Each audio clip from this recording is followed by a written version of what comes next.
Hello, everyone, and welcome to the next installment of the 30-minute workout webinar series. My name is Angel Espinoza, and I am an Autodesk infrastructure technical specialist. Today, I'm joined by my colleagues, Jeff Bartles, Jerry Bartles, and Alan Gilbert. In today's session, we will look at surface simplification, the silver lining for your point clouds. For those of you that are attending this 30-minute workout webinar series for the first time, welcome. Here's how it works. We attempt to address capabilities beyond the typical need-to-know training. Because it's not possible to cover everything in training, this webinar series intends to show tips, tricks, and lesser-known tools and features that some people never learn about or would learn about after much product use. This way, you can make the most of your Autodesk investment. As far as structure, the examples are commonly abstract in nature to focus on the functionality. Once you learn how the capability works, of course, you can apply it in many different situations. We try to start on time and end on time. We know that your time is valuable, we appreciate it, and we try to honor that. If for some reason you're unable to watch the session live, know that all sessions are recorded, and anyone that registers for the session can view the recording at their convenience. This may also minimize your need to take notes. Please feel free to invite coworkers and to register and attend. If you have any questions during the session, please type those in the question and answer pane. Jeff, Jerry, and Alan will address those. We'll address as many as possible during the session. Again, I will repeat that. Please type all questions in the question and answer pane. I may address unanswered questions at the end as if time allows. If we are unable to address all questions during the session, someone will get back to you and provide an answer.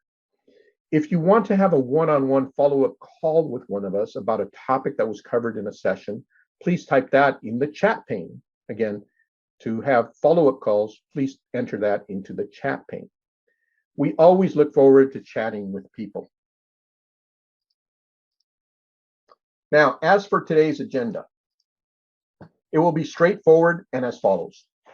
We will begin in Civil 3D and we will review the example surface that was generated from a point cloud. We will do so via a couple of different processes to understand the surface statistics. We will then go into the main portion of the presentation, which will be to understand the surface simplification wizard, or dialog box, as some people refer to it. We will end by reviewing the results.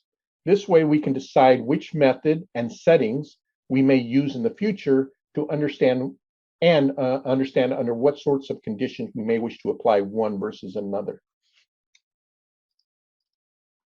Keeping with tradition, this session will be a PowerPoint free zone. I will be live in product until I recap at the end of the session. Let's begin. So toggling over to Civil 3D, there we are. I have a series of drawings open, and I will start with this one. Just by hovering over this item, it does tell me that is a tin surface. It does give me its name, its style, the layer that it's on, and the elevation of where my cursor is at any given moment. If I touch it, now notice I'm on the home ribbon here of the Civil 3D 2022, by the way. If I touch it, what will happen is immediately we end up with the contextual ribbon that appears here at the top. So what I intend to do is get a little bit more information about the surface. We understand its name, that AIW underscore existing underscore ground, but I wish to know a little bit more about it.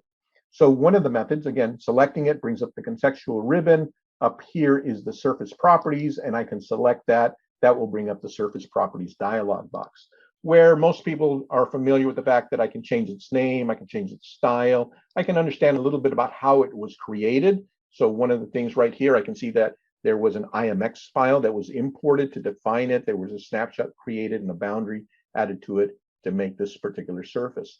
If we wanted to do an analysis of that, we can certainly do so here. There's different types of analysis that are possible. But very importantly, we're going to start and focus on the statistics to understand the surface in detail. There are three types of statistics: general, extended, and the triangular irregular network, or TIN. If I expand the general, the most important number that we're going to look at is this number of points, understanding that this surface has 66,676 points currently. We can see the revision number is 0, so it has been imported. No modifications have been added to it.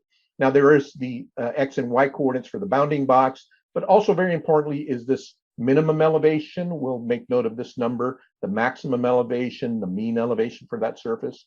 If we extend or expand the extended information, we see the 2D surface area, the 3D surface area. Not as important for this analysis, but very importantly, the minimum grade for that surface of 0, the maximum grade, and again, the mean grade or slope for that surface here at 39.19%.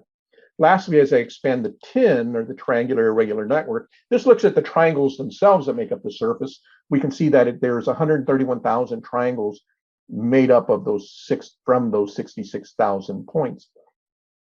I can see the maximum area, the minimum area, and of some of these triangle lengths and the length of the edges themselves. So very importantly, this is one of the mechanisms that I can find out about that surface. Now, for some people that have Civil 3D of some of the more recent versions, there is also, if I come back to the home panel, the Project Explorer right here. So I'm going to go ahead and click on that, and the Project Explorer has appeared on my other screen, so I'll drag it over. And for those of you that are not familiar with it, basically this gives us information about the many objects, or quite a number of the objects that Civil 3D can contain. So starting here with alignments, we can hover on the next, it says assemblies, corridors, points, and then right here is surfaces. So if I click on that tab, we can see that it will populate with, in this case, the one surface that exists in this file. It tells me the name, the description, the style, and some other information. There's that number once again, the 66,676 for points, the triangles that I mentioned, whether it's locked or not. Now, anything that's in purple that's editable, there was an entire 30-minute workout that was done regarding Project Explorer. I think there was even 2 sessions that were done in the past, and those can be reviewed from past sessions. But wanted to point out, again, this is I can get similar information, or some of the same information, the 2D area, the 3D area, that minimum elevation, the mean elevation, the maximum elevation, and the extents, but all of this here in the Explorer. So the Explorer can be rather helpful. And the nice thing about this, unlike the properties where I had to initiate it, perhaps toggle through a couple of different tabs to get some of the information that I needed and expand some of those values, I can see some of those right here, right now. And this is a modeless interface, meaning I can just move it over to another screen or leave it off to the side and always have it available to myself to easily access some of that information. I'll bring that back on the screen in just a moment. So we understand now a little bit about this surface. Now, if I zoom in on it, and just to make this process a little bit cleaner, one, we do see that it's geolocated, and this is an actual surface location found not far from where I'm currently sitting. Under the geolocation tab, I'll go ahead and turn off the background imagery so we can see this a little bit better. But we can see those triangles, right? And that maximum triangle length, I think, was 2.3 or something like that, is the diagonal of these many triangles that were created via the point cloud. Initially, the point cloud was brought in InfraWorks. InfraWorks, it was brought in over here after the point cloud terrain was used to generate a surface from that point cloud, eliminating all the items above that. Again, that was a past 30-minute workout. Okay, so we're going to go ahead and understand then what is possible. If I touch the surface, we get that contextual ribbon once again. And then under the modification panel, right, the contextual ribbon is pretty common, labels and tables, general tools, modification tools, and analytical tools. Under the modification tools, there's edit surface. If I click on that, the very last option, the very bottom option, it says simplify surface. Now I'm going to hover on that to get the quick tooltip and then the advanced tooltip. So there's the quick one. And then the more advanced one, which has more words in it to describe it. Now, I'm going to apologize because I am going to read this because there's a couple of things here that are very, very important. One, it says, this command reduces the number of surface points or triangles in a TIN surface while preserving the surface accuracy. Those 5 words there at the end, while preserving the surface accuracy, very, very important. Additionally, it says you can remove the specified amount of points in the specified surface region. So we're going to have some options as to how many points we remove and which portion of the surface region do we want to remove them from. So that again is very important. And then lastly, it says the command does not remove points on break lines and on the surface border. So all points on break lines or the surface border, I pointed out that this was an IMX file, so there are no break lines to the surface, but clearly all the points on the surface border will remain and they will be there throughout. So I'll go ahead and initiate and bring up the wizard. So the wizard contains 3 panes. They're listed over here on the left. The first pane is Simplification Method, or the Simplify method. There's 2 options. So let's review these 2 options and see what happens. Now, it says choose the simplification method to apply to the surface. The first one, edge contraction. I'll be referring to this in some of the text on the screen as EC, edge contraction. And what that does is it takes an edge internal to the surface, and then it puts a point somewhere along that edge. So it understands this edge controls 2 triangles, and it puts a point somewhere along that edge in order to minimize the change to the surface. So it takes 2 points and makes them 1 point, but it places that point along that edge, not at the centroid necessarily, but wherever it makes the most sense to make the minimum impact on the surface itself. So I'm going to step through this process, edge contraction, then we'll come back and use the point removal and then compare the 2. So when I choose next, now it says specify the region that we're going to simplify, and there's 3 options. The first option is to use the entire surface, which is ultimately what I'm going to use, but I wish to point out these other 2.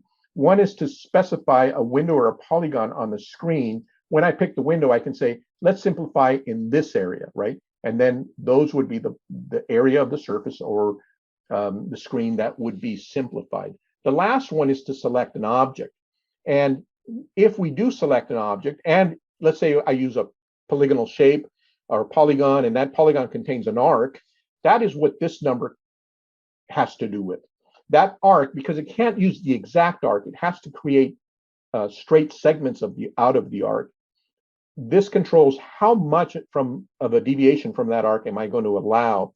So if I say I want to follow that arc very closely, maybe I'll use 2/10 or even 1/10 as it tessellates that arc or segments that arc to straight line segments to make that approximation. And again, you can pick that object in the drawing. Now I'm going to go ahead and use the existing surface border, meaning I want to apply this to the entire surface. So that being the second screen, we'll choose next. And now we're at the third screen, which is perhaps the most important screen, and that has to do with the surface reduction itself. Now notice it says total points selected in the region, 412. Why isn't that the 66,676 number? Well, part of that was, as was explained in the tooltip, it doesn't remove points along the border. And that number happens to be 2,264. And how do I know that? Well, I'll point that out in just a moment. So that's basically the difference, as a matter of fact, between the 6,600 and the 64,000 number. So 2,264 of the edges. Now, we can decide how many points do I wish to remove? And here, there is a slider here that we can control what percentage of the points, and I'm going to set that to 90. Now, I'm going to try to remove 90% of the points from that surface. And now pointing out that there's a couple of options down here at the bottom. There's finish, there's back, there's finish, apply, and cancel. Now, back just gives me back that screen. Next brings me back to this screen, right? Now, what happens if I finish and what happens if I choose apply? If I choose apply, what'll happen, I'll go ahead and do it once right now, click. And it's now minimizing, we can see that by the down here in the corner. It's now simplifying that surface, and the 64,000 points now became 6,442.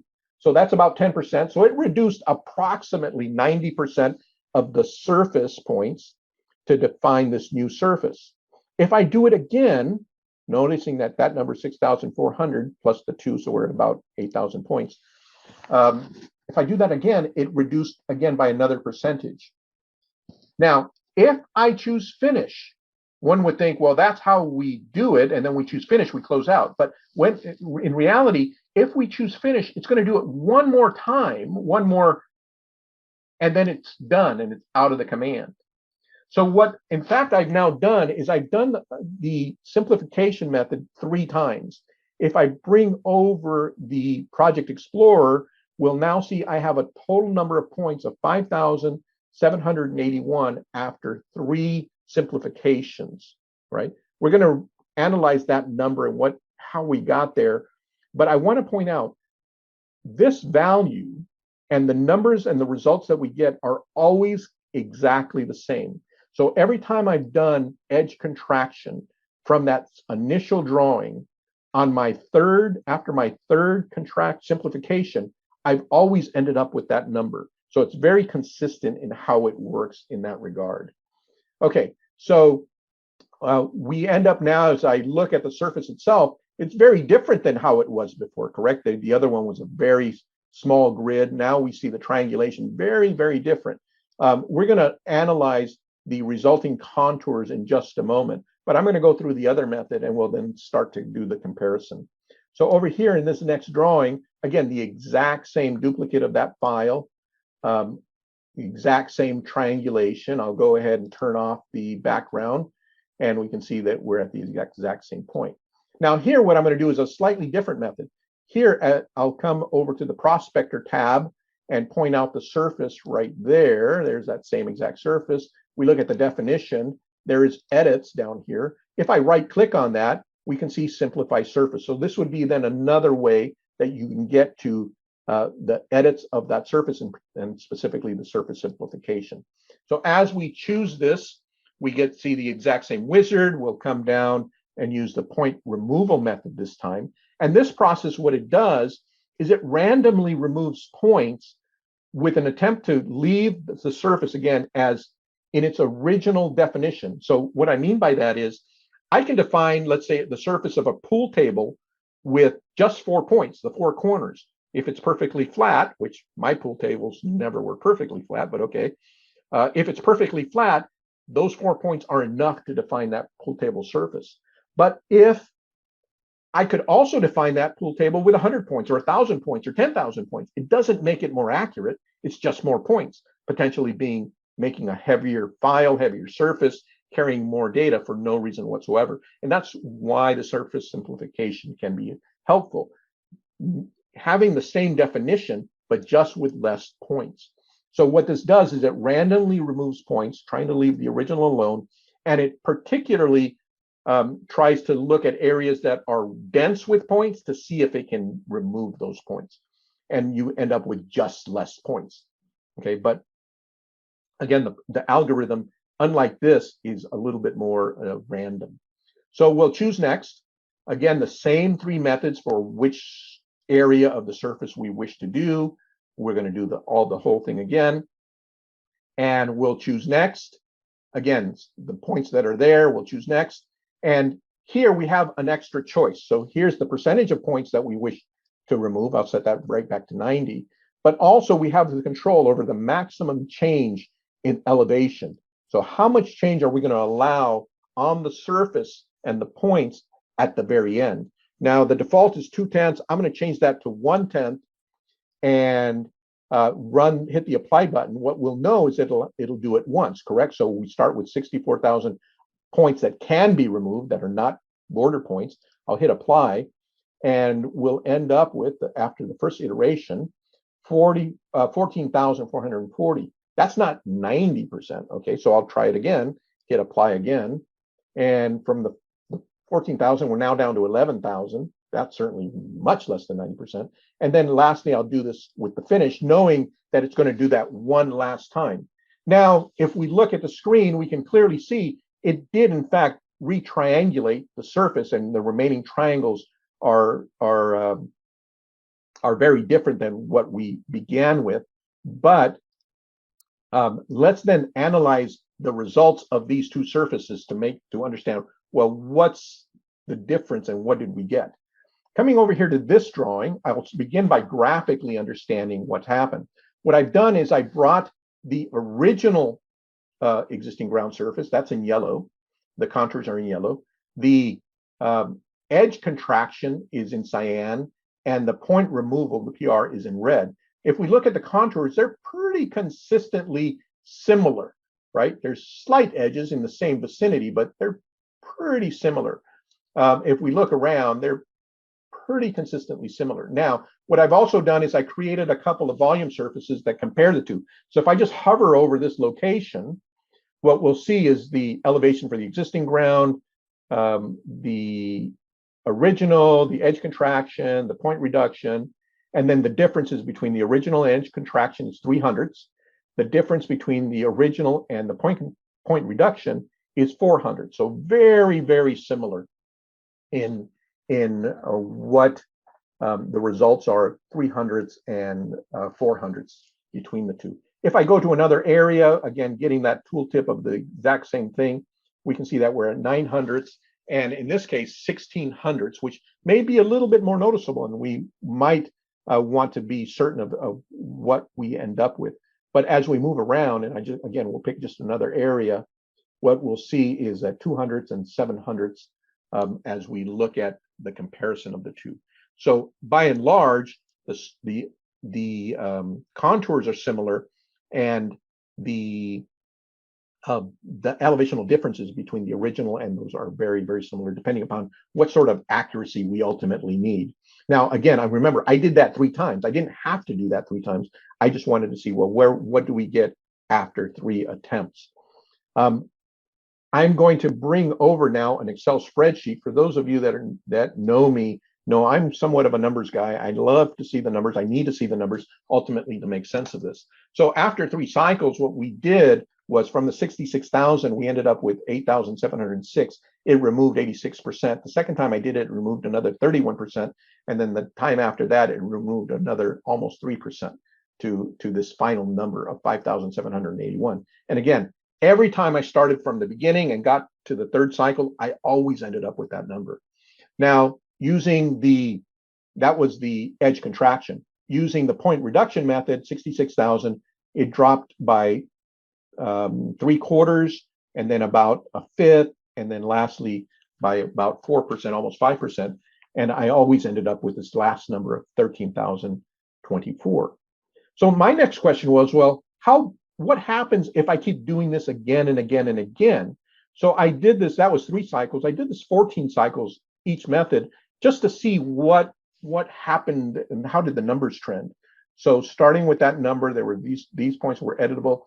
It would drop. These are the points that were actually removed.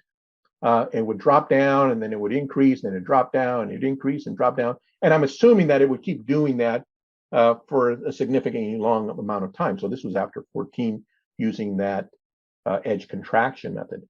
Using the point removal method, we can see that the first time it removed a lot of points, and then less and less and less, ultimately to 0. And every time I removed points after that, it was consistently 0. So there was this bottom number that I could never get lower than, right? Using the point removal method. Understanding then, as I look back at the minimum elevation, the maximum elevation, the minimum elevation at the start, the minimum elevation at the end, exactly the same in both scenarios. The maximum elevation did change a little bit. So I went from 1075,443 to 1075,673. So the maximum elevation changed by a little bit there. And here under the point removal method did not change at all. So I wanted to point that out. The mean elevation, exactly the same in that method, and by 1/10,000th difference actually 4/10,000ths different in this method, the point removal. So the minimum grade, the maximum grade, the mean grade, we were getting numbers that are here. The mean grade changed a little bit because of the maximum changed a fair amount, but the contours were very, very much the same. So that process did in fact work pretty much to my satisfaction. Now, there's going to be one more little area that I wanted to understand. If we look at the points themselves, coming over here, where were these points removed from? So here we're just looking at the points. Now, I did turn off the points for the existing ground because those were on a regular grid and just kind of obscured everything. And what we have is the edge contraction is cyan, the point removal is in magenta, and we can see in this area that's relatively flat, right? It's a long distance between these contours. This surface, which again, if I just hover on that, it tells me which surface it is. That's the edge contraction surface, ends in EC there. That one, there are less points. There's less cyan points in this region than the magenta ones, which was the point removal. As is expected, right? Because we ended up with 5,000 points here, and what was the other number? 14,000 points, 13,000 points, the other method.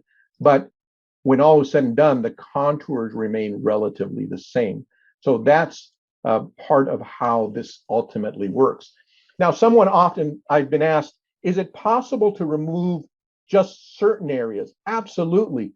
I can even create a shape that would be just to remove on the edges, the outside edges, and not the center, because someone said, I want the center, the site to be as accurate as possible or using as much points as possible, but I really don't care about some of this outside information. So creating somewhat of a C shape absolutely would allow me to do that.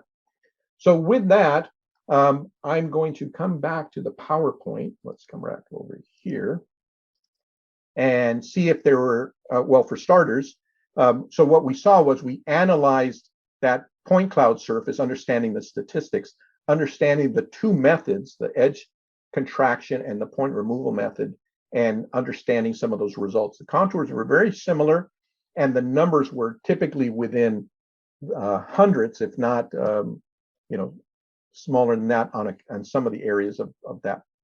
So I would like to see, gentlemen, are there any questions that are still outstanding? I haven't looked at the question and answer pane myself. Angel, I think we're pretty close, but just wanted to make mention of two things. One, we do have some international folks in attendance, so we'll have to make sure that we incorporate some metric stuff in the future. We did identify that everything we're doing today is in feet, but in the future, we'll make sure and include some metric stuff as well, or at least a conversion. Yes, thank you very much. But the one thing that maybe get your perspective on, there was a few different methods that you were talking about for doing the simplification. Any advice on like which one to pick or why you would pick one over the other? Yeah, in the end, if I come back to the drawing, let's come back to this drawing. In the end, I felt that the edge contraction, which gave me far fewer points, less than half as many at the end than the point removal. If I'm looking for quick, easy simplification, it's going to be there. We're going to be using it, but within a hundredth or a couple of hundredths, this gives me the smaller surface quicker than this method, which ultimately, no matter how often I run it, has a bottom limit. It never will get much lower than this particular value. So this one, I can keep going and going and going until I get a surface that's much smaller. So in the end, we saw the minimum elevation didn't change in both scenarios. The maximum elevation did change a little bit here because as it triangulated up to peaks, some of those peaks disappeared by a little bit. So there was a slight change there at the maximum. But because most of our grading work is generally in the mid-range of existing surfaces with cut and fill, I think the end results will be relatively similar. I think I even ran a cut fill analysis on those, and they were very similar in both regards. So if I choose here a surface, let's grab a surface. Sorry. Grab one, and we look at the volumes dashboard. We can see that the cut and the fill and the net, the original ground to the edge contraction ended up with less fill differential than the PR, the point removal. So again, the edge contraction, which got me quicker, smaller value, also gave me a little bit more accuracy than the point removal method up here. Hopefully that made sense. Let's see, let's verify that these are in fact what I thought they were. Yeah. All right, so I really like that edge contraction method because one, I can keep using it again and again and again. It tended to give me as much accuracy and I needed, and my end cut fill difference between existing ground and my proposed ground was very similar. Now, that can also be determined over here in the Project Explorer. As I look over here at my minimum elevation, my mean elevation, we can see that the differences as they apply over here, and my volumes, just understanding that these volumes are in cubic feet, and back here in the dashboard here, they're in cubic yards, right? So there's a little bit of a difference in the numbers, but they equate the same. They ultimately get to the same. So I really like that edge contraction method. Any other questions? I think we're pretty good. Well, with that, coming back,